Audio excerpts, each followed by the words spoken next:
네, 안녕하십니까. 유영선 목사입니다. 여러분, 하나님은 우리를 왜 구원하시려고 하시는 것일까요?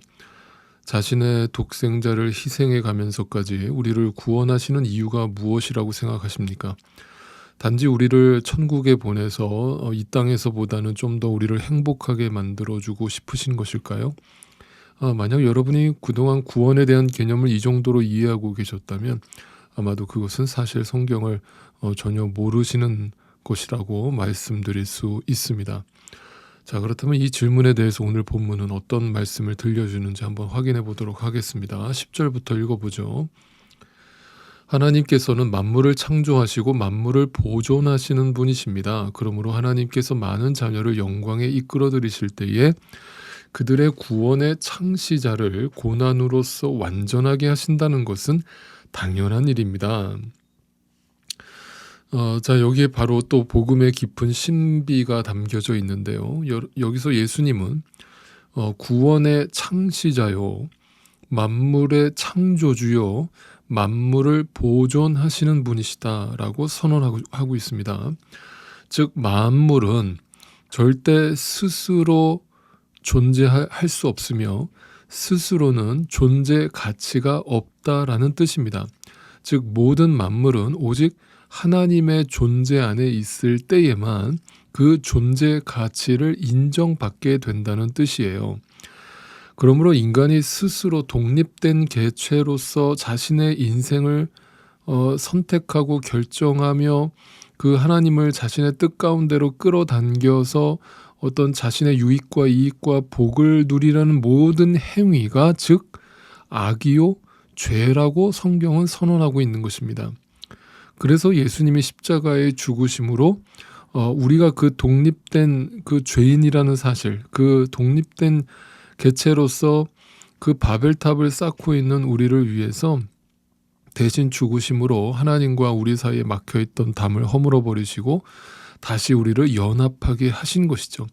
그러니까 예수님이 십자가에서 다 이루셨다라고 말씀하시는 것은 그 재창조의 의미를 담고 있는 것이고, 그로 인해서 하나님과 우리가 다시 예수 그리스도로 말미암아 하나가 되고 연합되게 되었다. 즉 우리로 포도나무에 접붙여진 가지가 되게 하셨다라는 것이죠.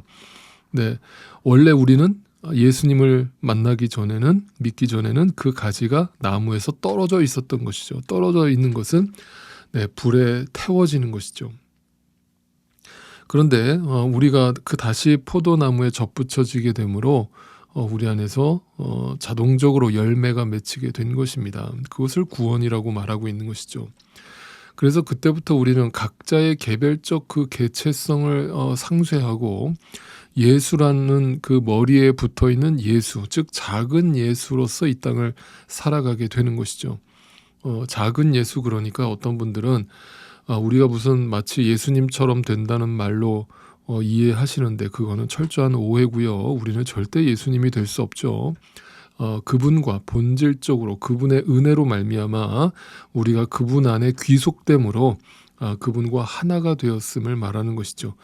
그래서 예수를 믿게 된 자는 이제부터 신앙과 믿음이 그저 옵션이 아니라 예수와 내가 하나가 되었기 때문에 내 삶의 전부가 되는 것이고 내 삶의 목적이 되는 것이고 내 모든 삶의 가치관을 결정하는 동기가 되는 것입니다.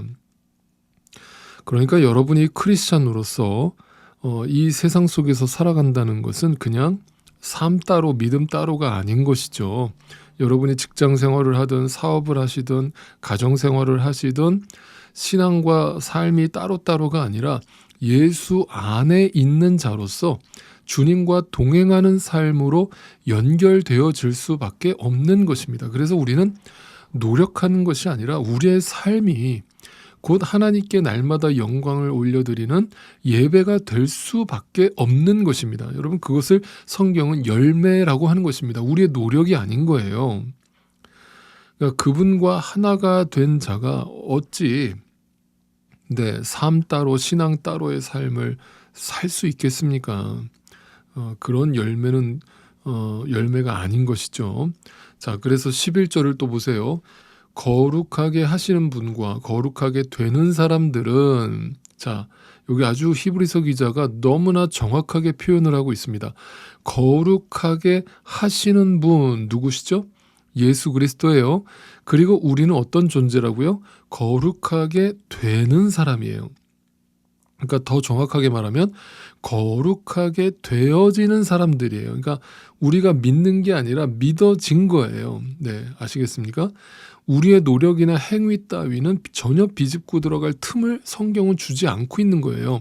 오직 우리를 거룩하게 하시는 분 때문에 우리가 거룩해지는 것이고 거기에 우리의 존재 가치가 있는 거예요. 그래서 우리를 그리스도의 몸이라고 하고 또는 믿음의 식구라고 하고 또는 형제요 자매라고 성경이 부르고 있는 것입니다. 자, 그래서 또 계속 이어서 보세요. 그러함으로 예수께서는 그들을 형제 자매라고 부르시기를 부끄러워하지 않으셨다 이렇게 말합니다. 여러분, 사실 예수님 편에서 보면 우리 같은 존재를 형제요 자매라고 부른다는 것은 예수님 입장에서는 부끄러움일 수밖에 없어요. 그렇잖아요. 여러분 만약에 생각해 보세요. 여러분이 만약에 세상에서 엄청난 어떤 죄를 지은 어떤 형제가 있다고 한번 가정을 해보세요. 그 형제가 내 형제입니다라고 말하는 것이 부끄럽잖아요. 그죠? 마찬가지로 그런 우리 같은 존재가 예수님의 형제로 여겨진다는 것은 우리에게는 영광이겠지만 예수님에게는 부끄러움일 수밖에 없는 거예요. 그런데도 불구하고 부끄러워하지 않으신다라고 말씀하고 있죠. 왜 그렇습니까? 우리와 그분이 이제 한 몸이 되었기 때문이에요. 아시겠습니까? 그러므로 우리는 우리가 그분 속에 거하게 되었다는 사실, 우리가 그분의 자녀가 되었다는 사실에 감격할 수밖에 없는 것입니다. 우리는 분명 예수님의 형제요 자매로 불려질 만한 그런 존재가 되지 못하죠. 우리가 예수님을 위해 한 것이 뭐가 있습니까? 오히려 이 악하고 게으른 우리로 인해서 예수님이 죽음을 맛보셔야 됐고 고난의 길을 가실 수밖에 없었잖아요. 때문에 우리는 예수님이 우리를 자녀로 형제로 자매로 불러주시는 것을 마땅히 여기는 것이 아니라 민망해해야 하고 면목 없어 해야 하는 것이 맞는 것입니다. 그것이 겸손의 모습으로 나타나는 것이죠. 그래서 제가 지난 주일날 우리가 같이 묵상했던 누가복음의 그 두 강도를 한번 떠올려 보세요. 그들의 평생토록 하나님께 의를 쌓은 것이 뭐가 있습니까? 왜 여러분 성경이 그들을 강도라고 죄목을 붙였는지 한번 생각해 보세요. 여러분 강도라는 말은 무언가를 훔쳤다는 뜻이잖아요. 그러니까 우리가 다 하나님 앞에서 강도인 거예요. 우리가 다 하나님의 것을 우리의 것이라고 훔쳐서 그것을 이용해 먹고 내 뜻대로 망쳐놓고서는 십자가에 달린 그 강도란 말입니다. 그런 강도가 믿음이 허락되어서 어느 날 하나님의 은혜로 믿음이 허락되어서 그 마지막 순간에 구원을 받았다면 여러분 그 강도는 갑자기 그 순간부터 어떤 선하고 착한 존재가 되는 게 아니라 어떻게 나 같은 강도가 낙원을 허락받았지? 라면서 면목 없는 구원받은 자로 겸손히 살아갈 수밖에 없는 것이겠죠. 만약 그가 십자가에서 죽지 않고 살았다면 말이죠. 네, 그것이 교회 안에서도 나타나야 되고 그것이 여러분의 가정에서 직장에서 사업터에서 나타나야 되는 거예요. 여러분 그래서 믿는 자들은 교회는 절대로 교만할 수 없는 거거든요. 자, 14절을 또 봅니다.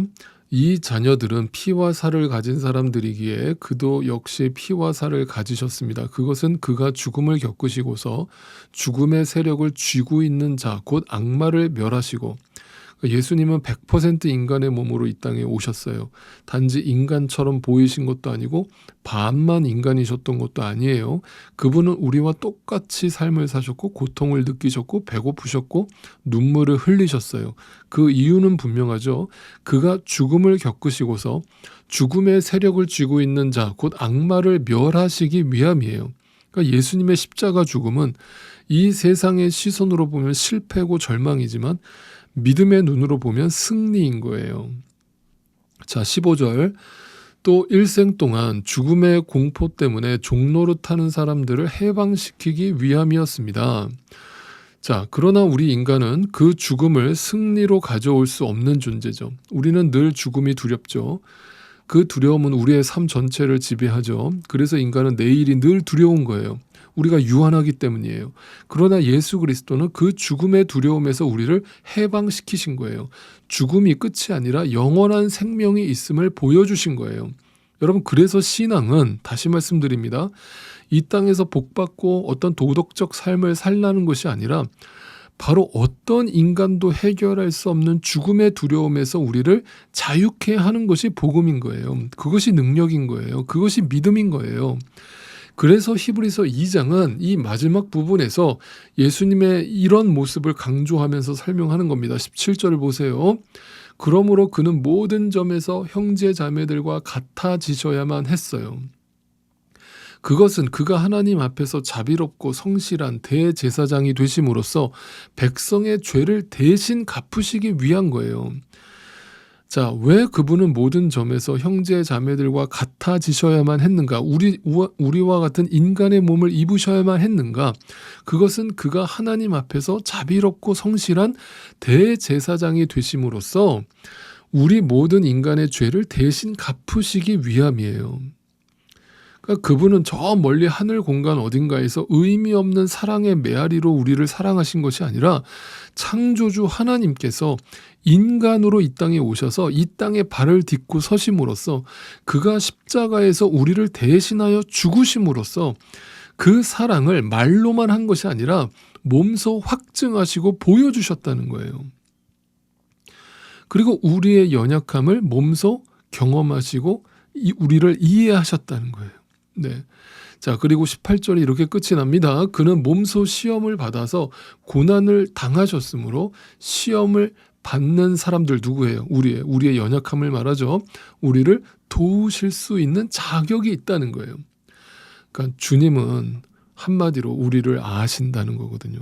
여러분, 이 말이 얼마나 큰 위로가 되는지를 생각해 보세요. 그냥 하나님은 나와 내 삶을 전혀 이해 못하실 거야. 하나님은 나와 같은 눈물을 절대 이해하지 못하실 거야가 아니라 그 하나님이 인간 예수로 오셔서 우리가 이 땅에서 겪는 모든 고초와 아픔과 슬픔을 다 겪으셨다는 거예요. 그래서 우리를 아신다는 거예요. 우리의 눈물의 의미를 아신다는 거예요.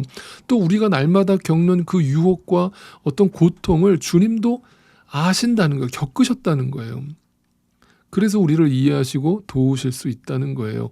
그분이 우리에게 오셔서 우리와 함께 십자가에 달리심으로 우리를 위해서 그 십자가에서 승리를 선언하심으로 우리를 형제 자매로 하나 되게 하신 것입니다.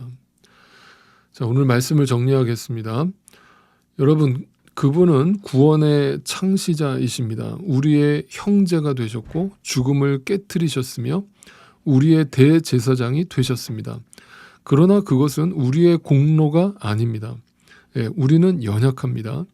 우리는 오늘도 유혹 속에서 날마다 흔들리고 그 죽음의 두려움 속에서 안 죽고 싶어서 벌벌 떨면서 살아갑니다. 그러나 그분이 우리와 동떨어진 분이 아닙니다. 그분은 우리의 이런 연약함을 누구보다 잘 이해하십니다. 우리의 고통을 아시는 형제이신 주님이시기 때문입니다. 그분이 우리 주님이십니다. 그러므로 낙심하지 마십시오. 시험 속에서도 두려워하지 마십시오. 죽음의 공포 속에서도 떨지 마십시오. 여러분 안에 있는 그 예수 그리스도를 구세주로 영접한 믿음이 어떻게 오늘도 작동하는지 깊이 묵상하시고 지켜보실 수 있기를 바랍니다. 담대하십시오. 예수 그리스도가 여러분과 저를 어디서 해방시키셨는지를 분명히 이해하시고 믿고 이제는 그 해방받은 삶을 만끽하실 수 있기를 간절히 소망합니다.